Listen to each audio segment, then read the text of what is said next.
Greetings, everyone. This is Volts for August 13th, 2025. Trump's latest attempt to save coal. I'm your host, David Roberts. In the power sector, all the talk these days is about renewables, batteries, and natural gas. So it's easy to forget that the U.S. is still saddled with almost 200 filthy coal-fired power plants. The amount of coal on the U.S. grid has declined precipitously since the late 1990s, when it represented 50% of total generation. It's down to 15% today and is steadily falling. However, it is not declining as fast as it would if it were competing in a pure market environment. What frequently happens is that utilities run coal plants even when they are not the cheapest option, in order to justify keeping them alive. This uneconomic dispatch of coal plants costs ratepayers billions of dollars a year and boxes out renewables that might otherwise get built. And that was all before Trump's latest moves. His Department of Energy has released a new reliability report that uses a variety of absurd assumptions to argue that continuing to retire coal plants at the current rate will cast the entire U.S. grid into chaos and blackouts. Citing emergency powers, Trump has issued several executive orders effectively requiring utilities to keep coal plants online, despite utilities, PUCs, and ratepayers saying they don't want them. It looks like uneconomic dispatch is about to get a lot more common. To dig in, I am talking today with Frank Rambo, who spent 15 years working on clean energy as a senior attorney at the Southern Environmental Law Center before launching his own Horizon Climate Initiative, where he is actively seeking partners and funding to expand the push against uneconomic dispatch. We are going to talk all about why it happens, how Trump is boosting it, and how it can be fought at the state level.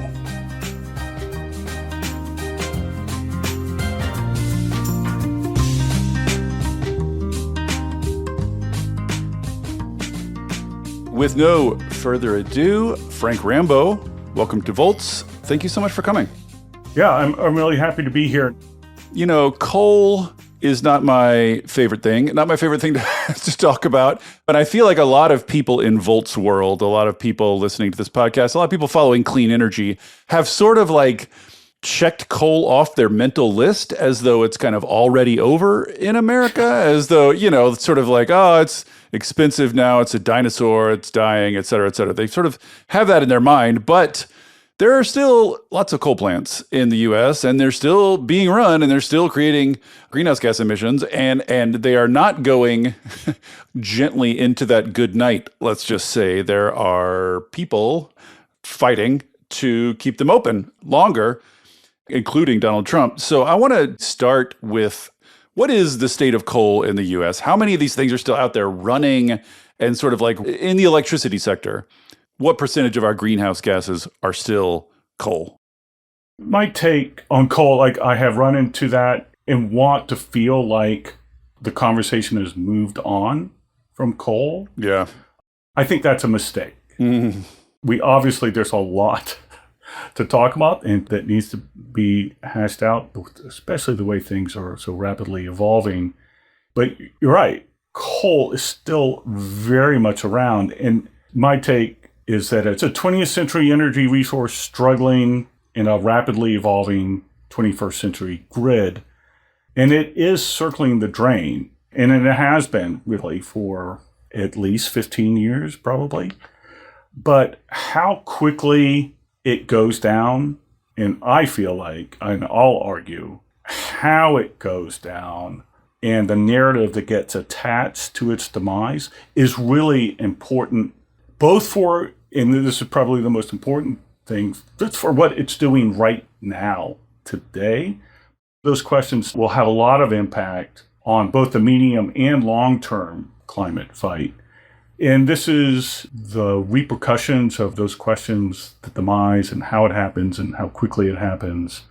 I mean, just on the greenhouse gas front, it's 20% of the nation's CO2 emissions are still coming from coal.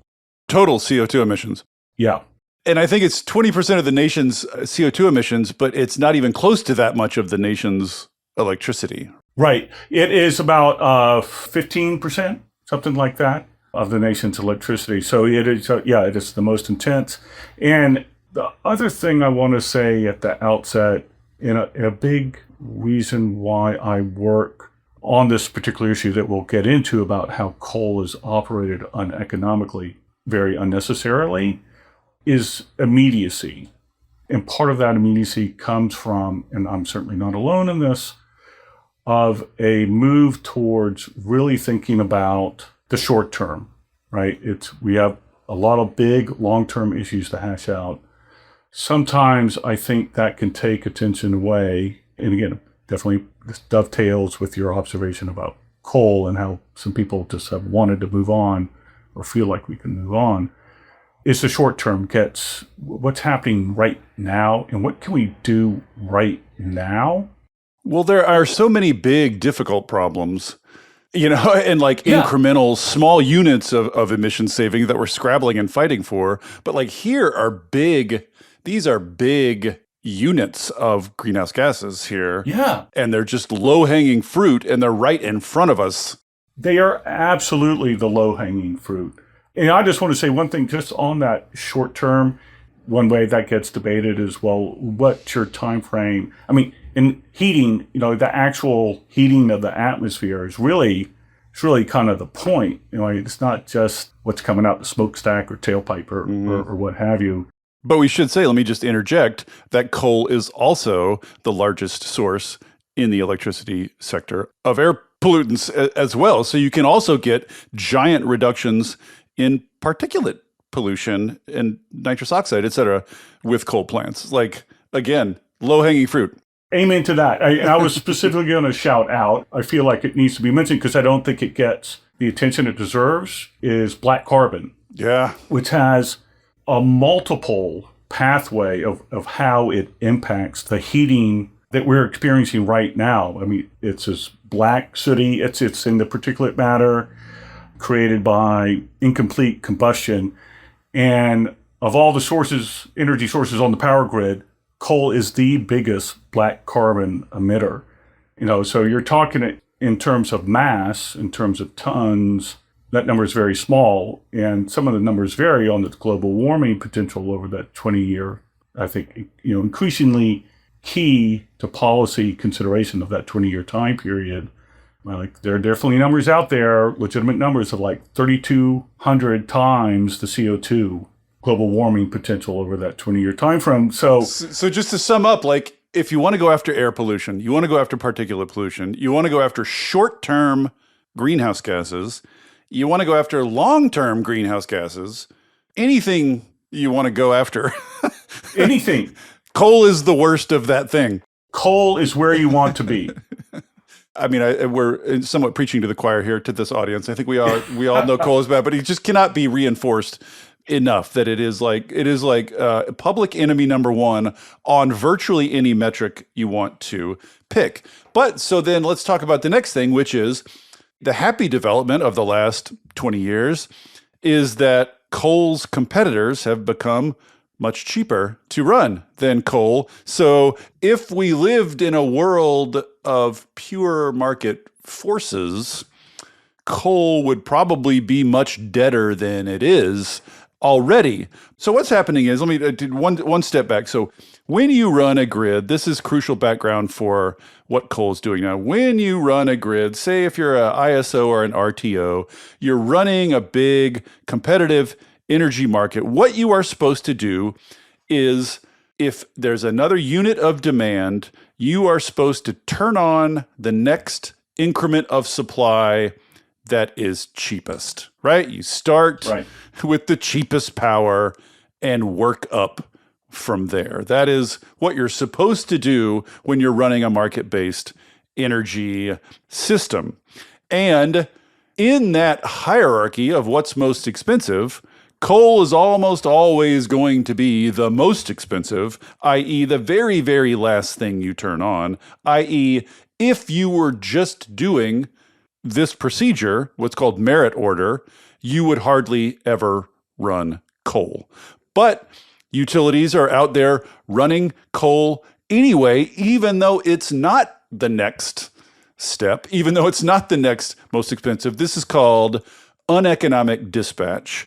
So why don't you tell us, I guess there's two separate things here. One is in restructured markets that have competitive markets that are run by RTOs and ISOs, why are they doing it? And then maybe it's a different question, the vertically integrated utilities, why are they doing it? But they're both doing it. So why run coal when it's not the next most economic thing? Why do they do that? Further complicating the question is that you can have vertically integrated monopoly utilities where the problem of uneconomic dispatch, that is running coal when there are cheaper resources available, operating in those areas with a regional grid operator where you have a regional market. So let me lay out some of the reasons, and I'll let you follow up to see where you want to dig in deeper. The number one reason has to do with incentives. Let me couch this specifically in terms of those vertically integrated monopoly utilities. Now, it could be a little bit different when they are operating in a region of the country with a regional grid operator, and we can maybe get into some of that nuance as well. But essentially, their primary regulator, who they primarily answer to, are our state regulators. These are the state commissioners and the PUCs, PSCs. Their operating costs, and particularly their fuel cost, in most states, it's simply a pass-through cost. So by that, I mean, what happens, and I'm going to generalize here. The utility will come into its state commission. The state commission oversees all the major business operations of the utility, making sure that they're not gouging and they're treating their customers fairly, not overcharging. There will be a docket. It can happen at various frequency, but it's a regular docket in many states. It's once a year. It goes by different names. Basically, it's a fuel cost recovery docket. So the utility will come in and say to its commission, make a request. We burnt $100 million worth of coal last year. It's a pass-through cost. We want to be able to recover through the bills that we send to our captive customers. Yeah, we should just say pass-through just means ratepayers pay it. Yes, ratepayers. We're going to take that $100 million. What the business as usual, what happens now, and this is what my work is seeking to change, is that will just get rubber stamped. It won't get scrutinized, and they'll get their $100 million. And here we should just say, again, like, if you're in a market-based system, it's very transparent. You're supposed to do the next cheapest thing, and it's very clear to everyone if you're not. It's a little less clear from the outside what these vertically integrated utilities are doing, but we should say they do also have some formal, like PUCs, these regulatory bodies, are supposed to ensure that the utility rates they're charging ratepayers are just and reasonable. So when they say we burned a bunch of coal and we want to charge ratepayers for it, theoretically, they're supposed to justify to the PUC that there is a good reason to burn the coal. Like, there's supposed to be some scrutiny of that. Right, there absolutely is. I mean, it's like there's a regulatory analog to what the market, where those regions is, right? Theoretically. Right, and just because I know I'll say it, like definitely at the state level, the touchstone standard is prudency. Has the utility been prudent of how it's running its business? So, and if it has been prudent, okay, we'll let you recover those costs. So what happens is whether they're operating in a market or not, and they run their coal uneconomically, that is, they run it even though they could have chosen something else. If they're in that region with an energy market, they could have bought power on the market, or there was some other resource that they could have called on themselves that would have been cheaper. So that price difference, if they had taken that cheaper option, they would have burned less coal, right? Right. I mean, if you really strictly do that, you're hardly ever going to burn coal, really, is the current fact of the matter. Yeah, exactly. And that's part of this work. If we were really following this theory of lining everything up in order, as you said, from lowest cost to highest cost, as much as coal has declined, it would be much, much lower. And part of the value of this work is if we can get closer to that theory, make the practice of how the system operates, market-wise, regulatory-wise, it's really going to expose how little coal has of value to the grid. Right. And as you emphasize over and over again in your work, it will reduce costs for ratepayers. So here's my question is, when I'm a utility that's doing this, I'm a vertically integrated utility, I'm burning coal even though it's not the cheapest, I have to go to my PUC and I have to presumably tell them why. I have to justify myself. So what are they saying to their PUCs about why they allegedly have to do this? Well, I think part of the problem, they don't have to say much. The PUCs don't ask that. Yeah. I mean, that's it. A lot of times these dockets are very quick. Well, presumably someone somewhere has asked them at some point why they have to do it. Presumably they have some story. Well, they do, but they don't get called on. I mean, this is why I work on this issue, is because it really doesn't happen that often. So there are some instances we can talk about it. There was a good decision out of the Michigan PSC last year. Now they can, to the extent they are answering for it, they're saying reliability. They're saying, look, these coal plants have operational constraints on them. A coal-fired boiler has certain operational constraints. Once we crank it up, we need to, I think there's a lot of debate about how much needs to be done. Right. We can't just ramp them up and down willy-nilly. Right. Once we started it, we need to keep it running. So this gets to the debate then of like, how dispatchable are coal plants? How much can you ramp them up? Of course, they have every incentive to say to the PUC that the coal plants are very inflexible and thus need to be running continuously if they're ever started. Yeah. But so this is I guess, an open question then, like how flexible they can be. It is one of those things that can be debated. It's not a carbon copy for every coal plant. There are variations in the technology and the age and so forth. They will also say, well, we've got this coal purchasing contract. We've got to buy all this coal. We're contractually obligated to buy all this coal, or we've got to pay a fee. There's some things that don't come into the equation, but I think are happening, there's this concept that goes by the term of used and useful, which is the idea that if the commission sees that a coal plant is not being run much, if at all, as it would typically be if it was adhering to these economic principles, the commission might say, well, wait a second, this is not a good value for the ratepayers that we're supposed to look after. Why not just close it? Yeah, close it. And if the utility, as it does, is still recovering its cost and a healthy rate of return on its investment in that coal plant, they don't want that. So we need to run it to show you that we need to run it. Right. Now, I don't want to, portray the utilities as mustache twirling, devious, but it's that motivation, that incentive is definitely there. Right. They have the incentive to keep coal plants open until they're fully paid off. Yeah. If the PUC comes along and says that's not ever running, there's no point in keeping it open at all, then the utility has to eat a lot of those costs. So they don't have to be evil. They just have to be responding to economic, incentives.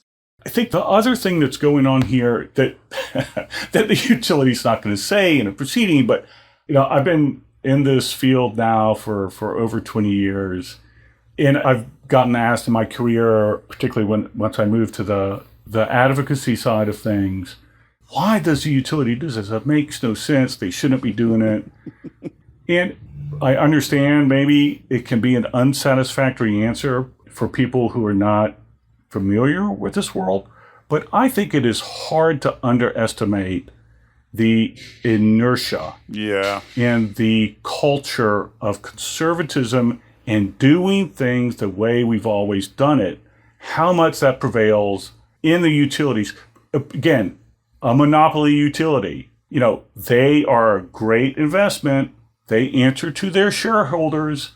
They just want to keep doing things the way they've always done it. Yeah. And one way that gets manifested is like, well, we run coal plants this way. Let's keep doing that. Whether it's a conscious or subconscious thing, that definitely plays into it.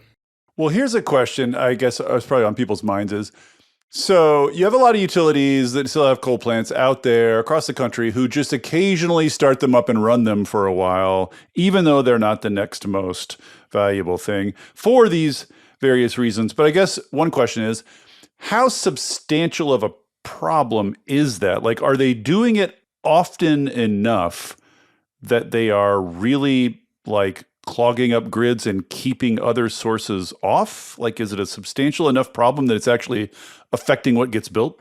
Right. Yeah, so just more to talk about the direct impacts, the short-term, like immediate impacts of this practice. But there are very important ways in which this practice has ripple effects outside of that immediate coal plant. And you've teed up one, and this is some work that we supported and funded, an analysis by NRDC and an expert outfit called Grid Strategies to really drill down on this practice in one of the big Midwestern markets, MISO, Mid-Intercontinent System Operator. They looked at 2021, 2023, assessed a number of things, but let's pull out one thing that they assessed was looking at this link between what frequently happens, particularly in areas like this in Midwest and this MISO area, of wind farms being told by the grid operator, you've got to dial back your wind farm. You can't put all the energy that you can onto the system because it's going to cause a reliability issue. Right. Well, that's just math, I guess. If you got more of one thing on the grid, you can have less of other things. Right. Well, now the reasons for that kind of order being given by the grid operator to wind farms can be any, and this is to restrict their output or curtail their output. So it's often called curtailment. There can be a number of explanations, but one thing that NRDC and Grid Strategies looked into was this link between episodes of instances of wind power having to be curtailed and whether that power that was on the system that was clogging the lines was from uneconomic coal power. What was the link? And they found that 25% over that 3-year period, 25% of the power that had to be curtailed, that was cheap and clean, but couldn't go, was because uneconomic coal power was essentially clogging the lines. And we should say it is pretty much impossible to be cheaper than wind when it's blowing because it's basically zero cost. So right. You're curtailing free power in order to run the very most expensive form of power, basically. And it's a classic insult to injury. Right. So this is just to say, this is not just kind of irritating. It happens at a large enough scale that it materially affects, like there's a wind curtailment. I've been reading articles about this. Like if you're a renewable energy developer and you're looking at a grid where coal can kind of stomp on and run, whether it's cheap or not, you are going to shy away from that grid, right? Because it's your cheapness that is your whole sales pitch. Like if the cheapness doesn't matter, then you're going to go build somewhere else. So this is a substantial problem. Now, as we say, it's more obvious when it's happening in a market area, in a restructured market area, just because everybody has access to that information. It's quite glaring when it comes on. So there have been a lot of advocacy from Sierra Club and others over the years, bashing away at PUCs in those areas, trying to get them to disallow this, trying to get them to dial this back. And there have been some successes in those areas. So talk about what happened in Michigan. Yeah.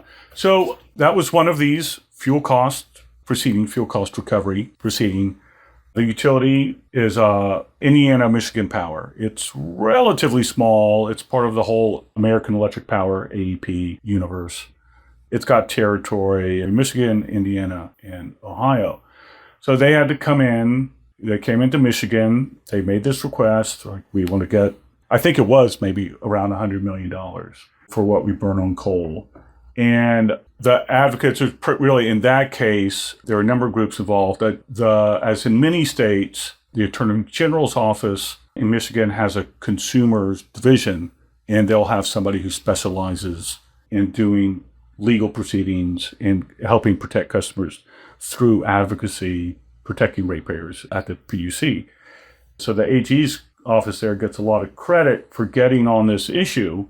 And sure enough, the Michigan PSC said to I&M Power, it's like, okay, you'll get all this, but we've looked at the data. Like, the AG was able to get the data. They had their experts testifying, showing that the periods of time where I&M Power was burning coal, using coal power, when it could have been buying power on the market for a cheaper price, and said to the AG's office, and others said to the commission, okay, that amount of coal that they burnt during those hours, that was not prudent.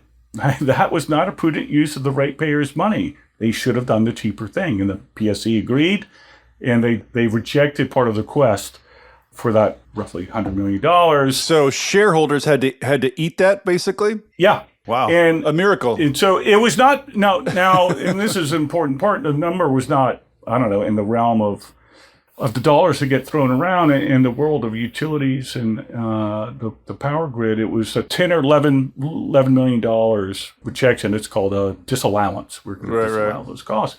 But, I mean, here's the thing that it's important to remember about these utilities.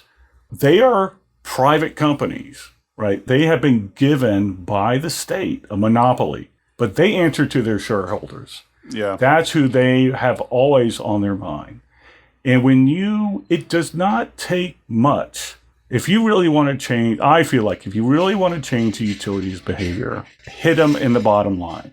So their shareholders are not going to be happy that they have $10, $11 million less. Right. Because they made this mistake, because they weren't on their game, because they don't have the procedures in place to make sure they are doing and making the prudent choice that does protect ratepayers. So there's hope here that the shareholders will then pressure the utility executives to quit doing this if it starts costing shareholders real money. Right. But that's like a light in the darkness, and that's in a market area. That's in an open market area. Has anyone been able to get to these vertically integrated utilities? Because just like what they do and why they do it is much more obscure. It's much more difficult to see from a public perspective. And I feel like PUCs are a little bit more kind of captured and cozy in those vertically integrated areas. Maybe that's not fair, but has anyone been able to have any success getting to this practice in one of those vertically integrated utilities? Yeah. So, and again, I just want to be clear, like I&M Power, it's operating in that market. It is a vertically integrated utility. So we're talking about where you have these regional markets and you don't. But you're right. So areas like the Southeast. Right. So operating in a monopoly area, an area without a market. Exactly. They've got that monopoly territory.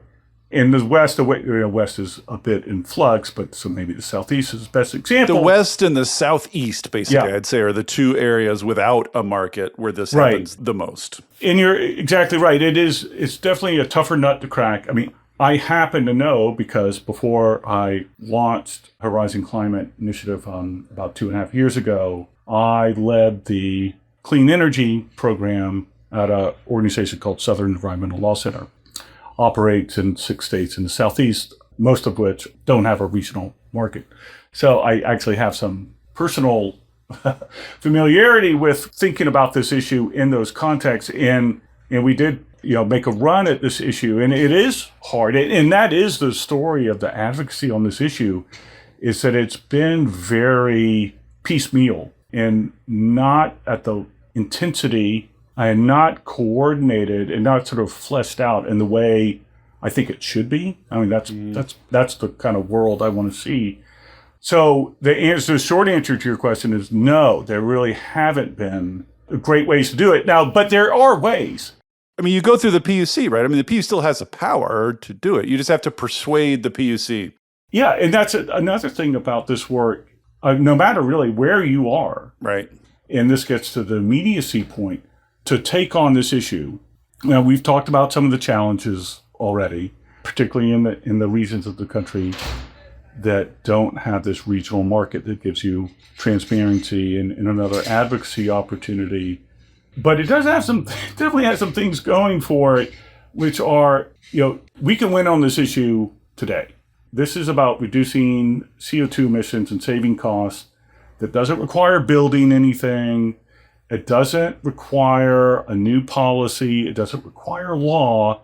And I just want to emphasize something you just said. Like, crucially, by definition, when they do this, it costs ratepayers more money than they ought to be paying. So by definition, if you can stop it happening, you are saving ratepayers money. It's an absolute consumer win alongside the environmental. Right. I mean, my theory is that this issue has not been pressed enough, hard enough by different types of advocates and interests, consistently enough to really make serious inroads, particularly in those areas of the country, like the Southeast. But I think that pressure really can be broad. I mean, there are groups that show up in these proceedings, particularly in the Southeast, like SALC and others, that know these commissions. And I think the other thing that gives this issue a particular potency and salience, particularly lately, and I think particularly since the results of the November election, is that, first of all, it's really state, local. This is not, there are some federal, and I think we'll get into some of the federal shenanigans. But this, like the advocacy, like the heart of this advocacy, it does not rely on anything that's federal. It's all state, it's all local. And it does go to that pocketbook issue at a time of rising rates and rising concern about those rates. The conventional wisdom is that clean energy people need to pivot to focus directly on cost of living. Like, that's the big thing now for the next 5 years. Cost of living is going to be the most important thing. Here is like, I mean, this is like a win-win on cost of living and all the other things. Before we run out of time, let's get to one of the main things I want to talk about, which is, so the Trump administration just came out with this reliability report, which basically says, danger, danger, if renewable energy keeps coming on at its current pace and big fossil fuel power plants continue retiring at their current pace, the entire grid is going to fall apart by 2030. We're going to have 100 times more blackouts and brownouts. The world is going to fall apart. Therefore, among other things, we need all the firm power we can get online, and therefore we should keep coal plants online and running. The first thing I want to know is, and this is always a question with anything Trump does, is like, what legal force does this have? Like, what, he can say this, like Chris Wright, the DOE secretary, can come out and say this, but like, legally, what force does it have? Hey there, everybody. Don't worry, I'm not going to tell you about a new mattress or push a credit card on you. This isn't an ad. There are no ads on Volts. It is supported entirely by listeners like you. If you'll indulge me for a second, I'd like to ask for your support. I started Volts because we're all surrounded by depressing news about climate change and misinformation about clean energy, and it's never been more important to share the stories of the real people on the ground doing the real work of transition and all the ingenuity and courage and public spirit they are bringing to it. People are hungry to hear these stories, to learn from and find inspiration in them. I've heard from people who change majors or careers after hearing episodes of Volts. People using it in classrooms and community groups, even state legislators who have passed bills inspired by specific episodes. Sharing these stories matters. It makes a difference. If you have found value in it and want to help me continue doing it, I hope you will join the community of paid subscribers at volts.wtf. It's about the cost of a cup of coffee a month. If you don't like subscriptions, you can make a one-time contribution, leave a review on Apple or Spotify, or just tell a friend about Volts. I am grateful for any and all support. If you're already a paid subscriber, thank you. And now, back to the show. Legally, what force does it have? Well, the report that it came out on July 7th, and you accurately summed it up there. The report by itself doesn't have any legal force.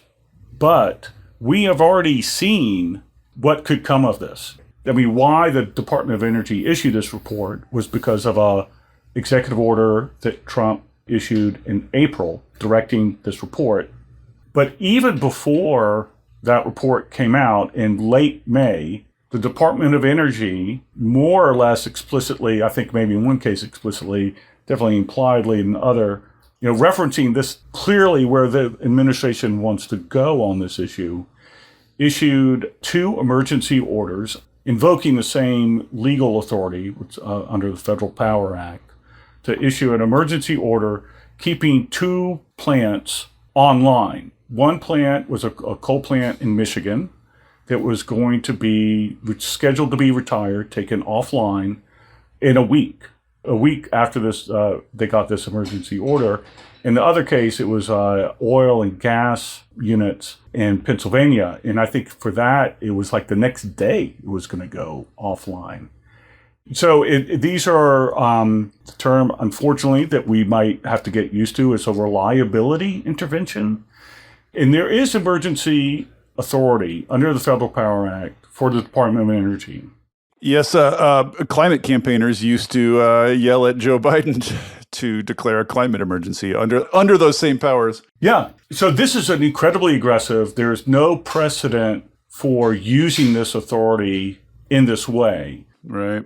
So what Secretary Wright said in both of these cases is, okay, here's some national and maybe some national assessment by the entity that looks at reliability nationally, NERC, expressing, they really cherry-picked some statements in there that demand for electricity, demand growth is really going to be skyrocketing, and it's a cause for concern, which is no kidding.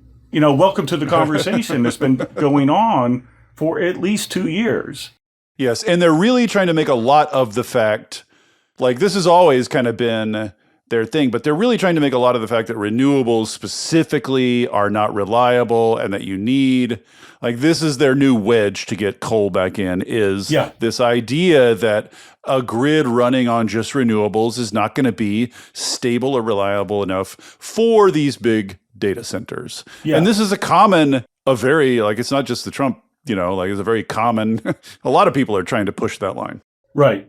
One of the odd things about these orders, they're citing the real mismatch between the kind of language they're pulling from various sources and their solution, which is keep this one plant online. Now, there's a restriction of 90 days. Wait, what? How is keeping this expensive, very expensive coal plant online have anything to do with these broad statements that you have earlier in your order? So it said, you got a utility, you've got to comply using this legal authority. You got to run this plant. And in the Michigan case, I think that the chair of the PSC has gone on record as saying, we didn't ask for this. This is uncalled for. The Michigan HE thinks it's uncalled for. The grid operator thinks it's unnecessary.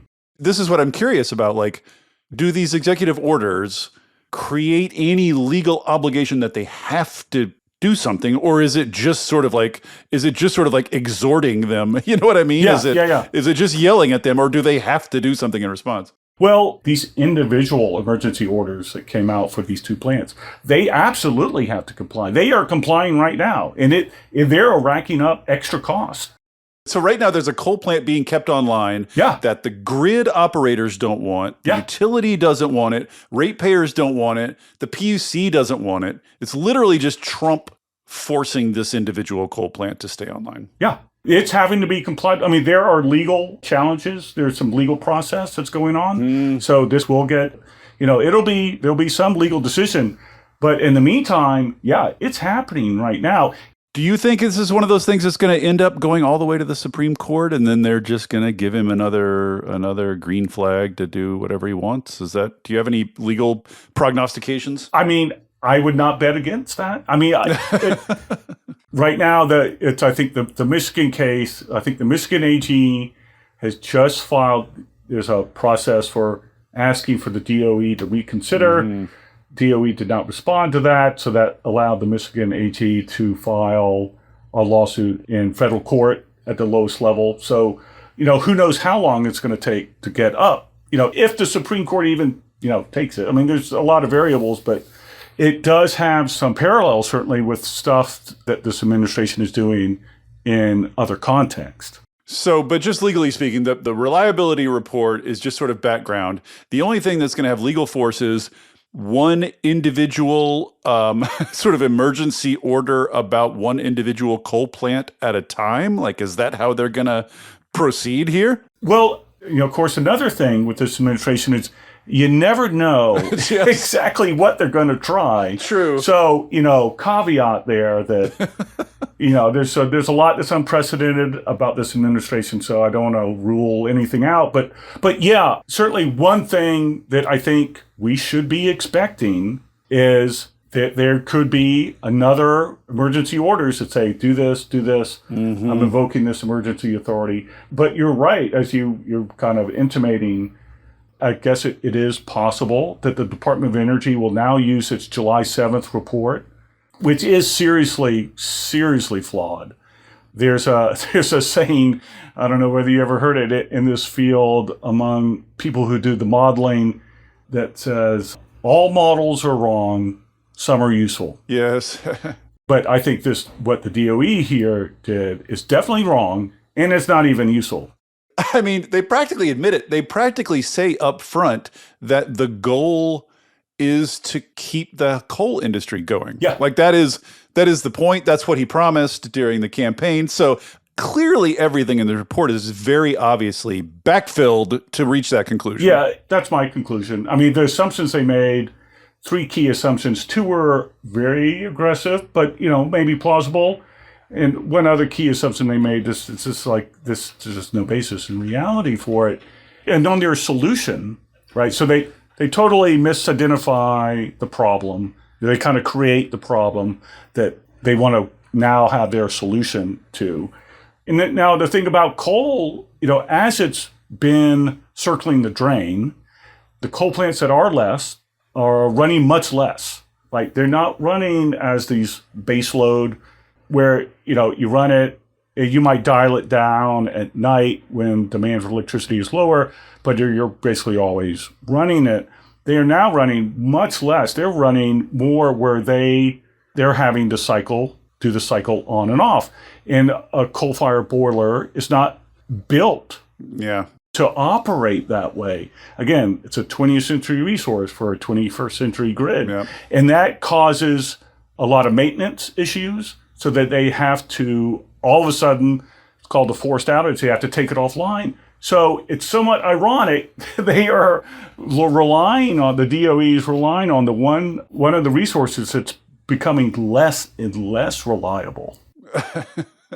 Yes. So even if you take all the environmental considerations off the table and are just looking at this notion that we've got a bunch of big loads coming online and we need big reliable sources, even purely through that lens, you wouldn't go to a coal plant. Even just building a new gas plant is cheaper than running an existing coal plant. Like people say, solar and batteries are expensive, and they are, but they're less expensive than a coal plant. Like any of the other firm power alternatives almost are cheaper than this.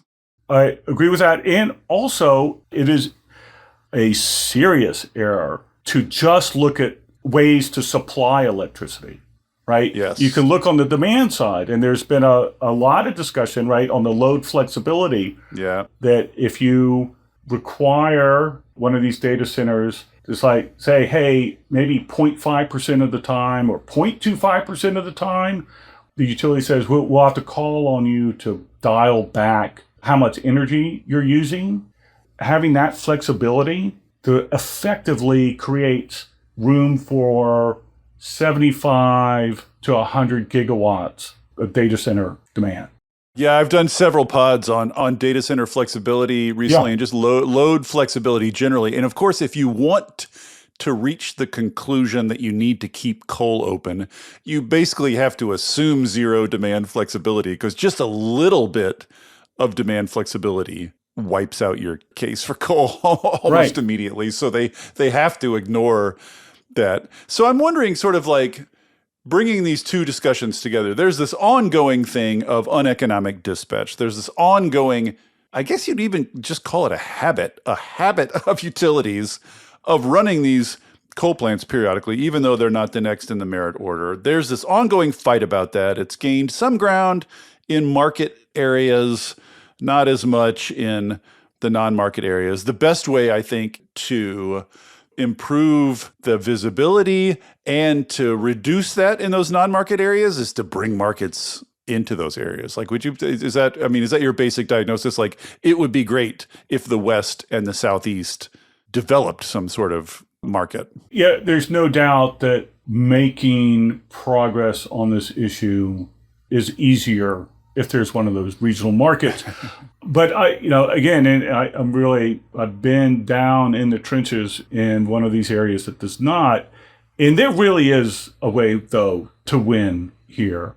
Well, my question that I was trying to get around to is this new push from the Trump administration, this new reliability report, all this pressure, basically this, as you say, there's only limited circumstances where they can actually force utilities to do this. It requires, like, at least for now, it requires sort of like these individual emergency orders. But I wonder if you think that this general pressure to keep coal plants open from the top is going to influence PUCs and utilities and make this fight harder at the state level. Do you worry about that? I think there's definitely that. Again, this is something, right, of a pattern outside of this context of this administration of intimidation. It would get called intimidation or bullying or sending the signal, like, clearly, state, we're exerting some influence on you because state commission,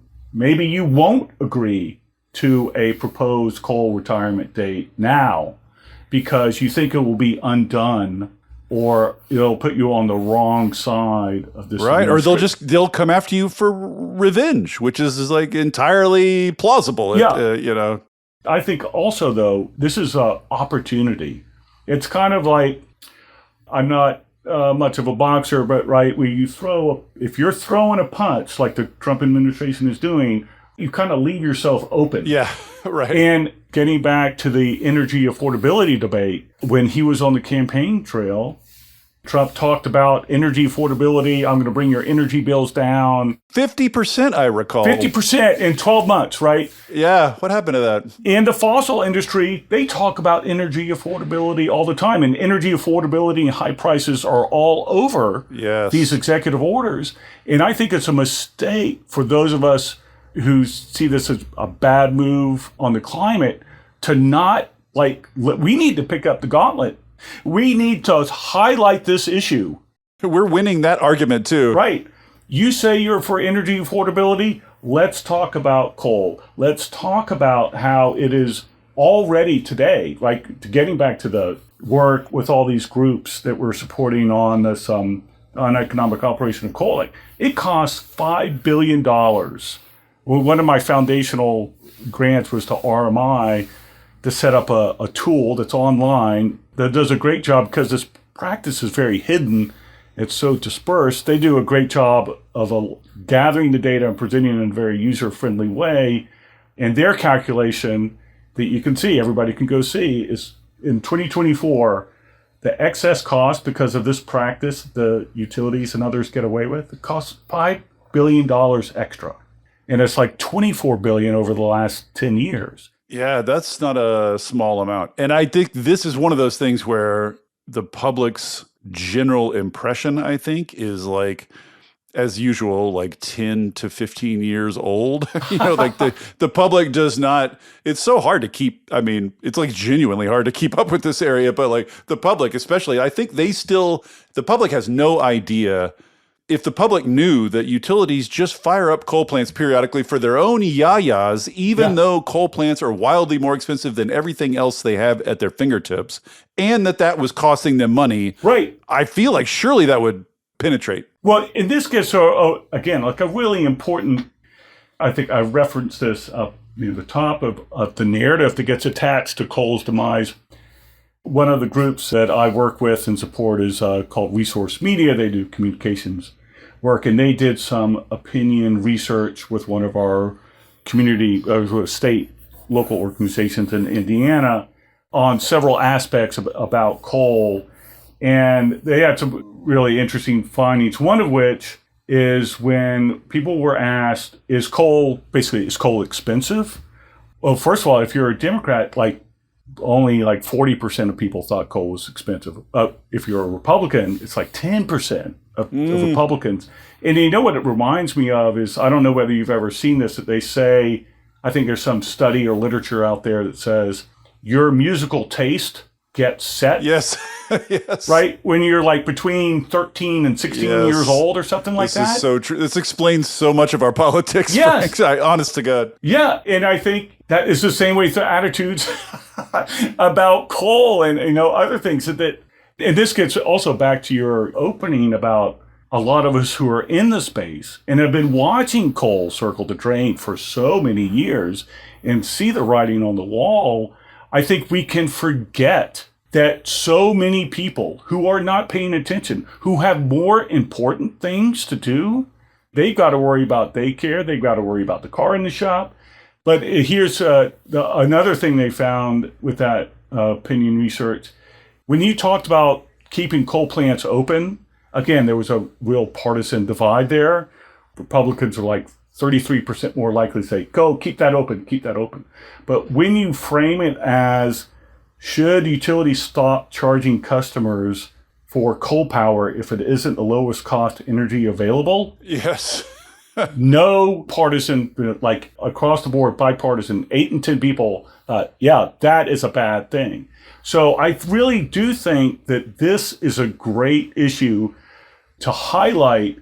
Let's have that energy affordability debate. Let's pick up the gauntlet and let's see who's on the right side of that.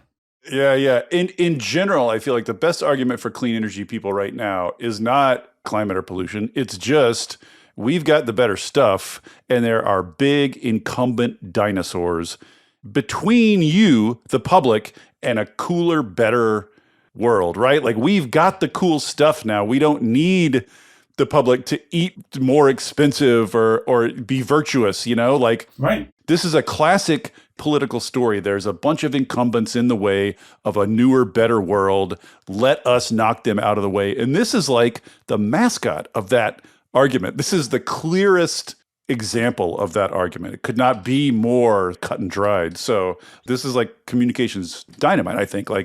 The idea that utilities are doing this is just everybody should be shouting about this if we had a giant communications machine, which we don't, but that's a different pod. Okay. Well, this is great, Frank. This is, thank you for walking me through this. I think a lot of people listening to Volts probably sort of kind of suspected this is what was going on, but it's good to really nail it down that utilities really are doing this, and the Trump administration really is trying to get them to keep doing this, and it really is dumb and expensive, and there really is no justification for it. Yeah, this issue really it's I think of it as a crucible in this one issue, and all these different big ideas, and just bringing it down and making it very concrete and real in a way that so many of these big energy debates are so conceptual and far long-term and kind of global. This makes it real. Thank you for your time, Frank. Okay, Dave, really enjoyed it. I could talk for another hour. Thank you for listening to Volts. It takes a village to make this podcast work. Shout out especially to my super producer, Kyle McDonald, who makes me and my guests sound smart every week. And it is all supported entirely by listeners like you. So if you value conversations like this, please consider joining our community of paid subscribers at volts.wtf, or leaving a nice review, or telling a friend about Volts, or all three. Thanks so much, and I'll see you next time.